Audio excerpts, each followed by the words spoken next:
Qu'elle soit en avant ou en arrière-scène, Sophie Durocher reste toujours Sophie Durocher. Bon, Nick, j'adore ça parce que chaque fois que je te parle, Nick Payne, qui est analyste politique, à chaque fois que je te parle, tu nous trouves des... Il y a toujours quelqu'un quelque part qui se plaint, qui est jamais content. C'est pas moi. Non, c'est pas toi cette fois-ci. Moi, je suis toujours content. Cette fois-ci, c'est oui. pas toi. Alors, des gens qui trouvent que dans les films, on parle pas assez de la crise climatique. Pourtant, j'ai l'impression que les films catastrophes, il y a juste ça qui arrive de Hollywood. Ben, c'est ça. Mais les films catastrophes. Alors, ouais. c'est Le Devoir qui nous apprend ça aujourd'hui, comme par hasard. Donc, ce sont notre des source chercheurs woke, notre source woke oui. parfaite. Oui. C'est le Colby College dans le Maine qui a mené cette étude. Une étude qui a fait passer je pense que c'est 250 films là, qui ont été faits en 2013 et 2022. Ils ont fait passer à ces films-là la vérification de la réalité climatique.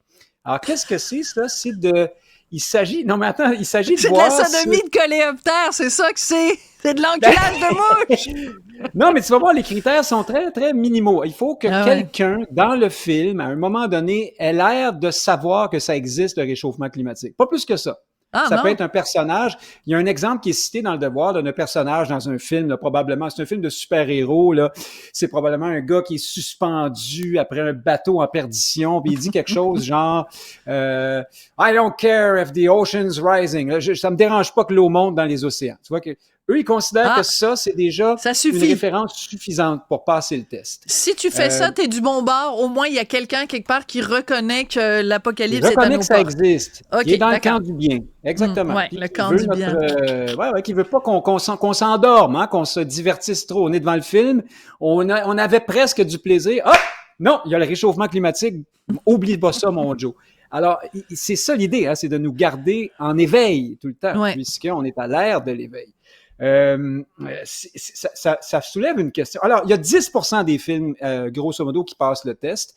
Dans 4% des cas, il y a même 2 mentions dans le film du réchauffement climatique. Là, évidemment, il y a des films qui ont passé haut la main, comme Don't Look Up, et puis des films comme celui auquel on pense tous, là, qui était très amusant, très drôle, qui prêchait quand même très lourdement, mais c'était bon quand même. Oui, mais il y avait un ton, il y avait au moins une sorte de deuxième degré. Il y avait, ça ne se prenait pas complètement au sérieux. Exactement. Le deuxième degré était quand même... Le fond était lourd quand même, moi j'ai trouvé. Mais c'est vrai que c'était un bon film. Alors, la question, là, c'est...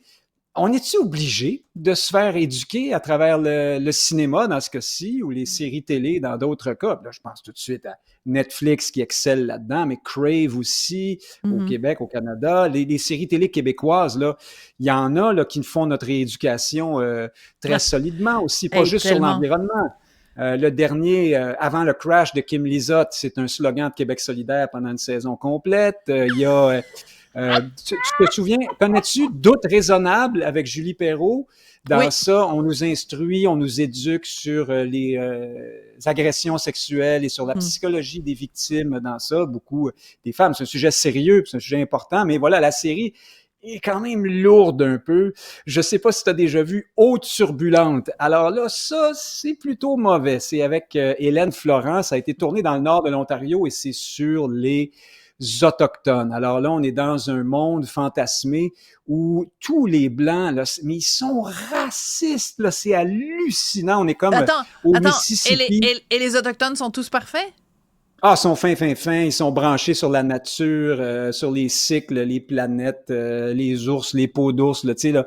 Eux, ils l'ont l'affaire, puis nous, on est une gang d'arriérés puis de dégénérés. C'était comme ça, d'ailleurs, dans la série Épidémie. Je sais pas si tu te souviens de celle-là. Elle était sortie juste au début de la pandémie. Ça avait aucun bon sens. C'est une excellente série, d'ailleurs, qui avec un bon suspense, mais dans ça aussi, les Autochtones étaient présentés là, comme les Noirs du sud des États-Unis à une autre époque, et même, peut-être même à notre époque. Bref, c'est pas comme ça le Québec pour vrai. Là. On nous fait la morale. Donc dans les... Parce que c'est intéressant, parce qu'on est parti donc des films à Hollywood qui tiennent pas suffisamment compte de la crise climatique, qui est réelle. Hein? Il y en a une crise climatique, et je veux pas être que les gens pensent que je suis une négationniste. Mais moi aussi, et ça me préoccupe beaucoup. Voilà. Mais comment c'est? Je veux me faire parler de ça quand je regarde un film. Non, puis est-ce que le rôle du cinéma, comme le rôle de la télévision, est-ce que le rôle de l'art, de façon générale, c'est de faire notre rééducation, ou est-ce qu'au contraire, le rôle de l'art, c'est ça sort du cerveau d'un créateur, puis il a toujours bien le droit d'aller dans les côtés sombres comme dans les côtés lumineux.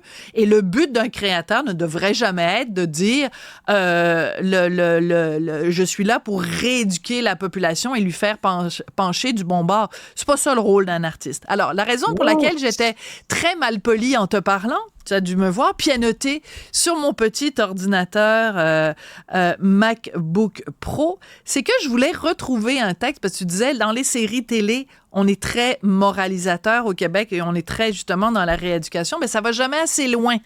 Parce que je me suis rappelé d'un texte publié dans Le Devoir, écoute, il y a pas longtemps, le 16 avril. Dans Le Devoir? Ben voyons donc. Dans Le Devoir. Non, dans Le Devoir, parce qu'on disait que dans les séries télé, on n'était pas assez dans la rééducation. Ben, c'est ça. Et le titre de l'article, c'était « Pourquoi les personnages de télévision d'ici roulent-ils tant en VUS? » J'aime ça te faire rire, Nick. Ben, c'est peut-être parce que c'est payant aussi, mais ça, c'est plus les auteurs.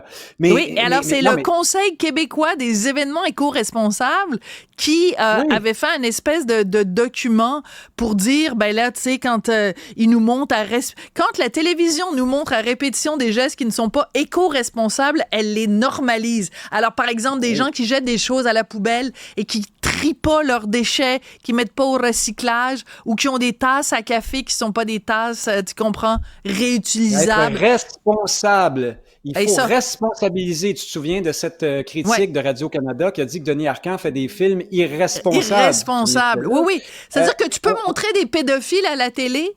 Ça, tu peux montrer un pédophile à la télé, mais il est mieux d'avoir un hybride. De ne pas prendre un sac en plastique à l'épicerie. Ah non. Oui, ah ouais, mais ça, il y a des criminalités, là. La pédophilie, là, c'est ici, mais là, utiliser des sacs en plastique, c'est là. À un moment donné, il faut avoir des priorités dans une société.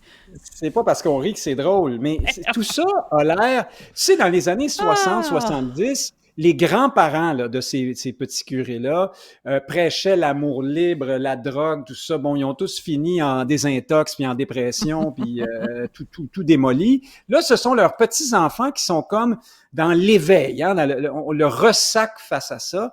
Mais là, c'est plus qu'un réveil, c'est un lendemain de brosse. Tu sais. On est crispé. On est vraiment hyper conscient. Puis moi, je suis d'accord avec plusieurs des causes qui sont promues dans ces séries et ces films qui nous font la morale. Seulement, est-ce qu'on peut se divertir? À quoi ça sert aller au cinéma ou allumer sa télévision si c'est pas pour se faire raconter une histoire puis changer les idées? Puis si l'artiste veut être engagé, la meilleure façon de le faire, c'est de poser des questions et non pas de nous expliquer, de nous donner la réponse et de nous forcer, de nous dire comment il faut penser. Le vrai art engagé qui a une fonction et qui nous amène ailleurs, c'est celui qui soulève des questions, pas celui qui nous dit comment penser. Mais je dis une évidence, mais on dirait que c'est en train de se perdre à notre époque. Oui, tu as tout à fait raison. Écoute, c'est intéressant quand même, ces gens qui analysent. Donc là, c'est sous la loupe, évidemment, de la crise climatique et de l'environnement, mais il y a aussi toutes sortes d'autres barèmes que les gens utilisent pour analyser les films. La diversité, il y a un truc aussi, c'est un barème, je me souviens plus du nom, mais ça s'appelle le critère de XY, et c'est de calculer dans un film le nombre de fois où un personnage féminin apparaît et qu'il n'est pas juste comme un accessoire dans le regard masculin. Donc, une femme qui a un rôle de premier plan, une femme qui est autre chose qu'une secrétaire, etc. Un film qui se respecte d'Hollywood aujourd'hui a une femme qui casse des gueules. Hein? Ça prend une femme qui tire du moi, j'aime ça. Oui, mais moi, j'aime ça, des femmes. Il faut qu'il y en ait une. Sinon, c'est la honte. Alors, ça prend une femme. Et idéalement, une femme qui accumule les conquêtes et qui jette les hommes comme des vieux Kleenex. Ça, c'est formidable. Tu sais. C'est vrai. Idéalement, une femme qui est née dans un corps d'homme, là, tu sais, tu coches toutes les cases, mon homme. Là, t'es de mauvaise foi. Mais c'est vrai. Oui, non, mais t'as raison. Il faut le dire. Écoute, on veut nous instruire. Moi, je suis d'accord avec la...